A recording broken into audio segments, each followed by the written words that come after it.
हजरत दाऊद अलैहिस्सलाम अल्लाह के नबी भी थे और बादशाह भी। अल्लाह ने उन्हें खूबसूरत आवाज अता की थी।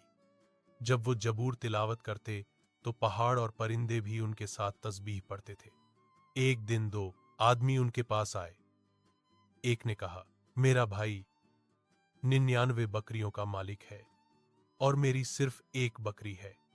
वह कहता है, यह बकरी भी मुझे दे दो। हजरत दाऊद अलैहिस्सलाम ने फौरन फैसला दिया, तुम्हारा भाई जुल्म कर रहा है। लेकिन फिर उन्हें एहसास हुआ कि फैसला जल्दी कर दिया। दूसरे शख्स की बात पूरी तरह सुनी नहीं। वह तुरंत सजदे में गए और अल्लाह से माफी मांगी। अल्लाह ने उनकी तौबा कबूल की और उन्हें जबरदस्त हिकमत अता की। इसके बाद हजरत दाऊद अलैहिस्सलाम हमेशा दोनों फरीकों की बात मुकम्मल सुनते, फिर इंसाफ करते। इसीलिए वह अदल के बादशाह कहलाए।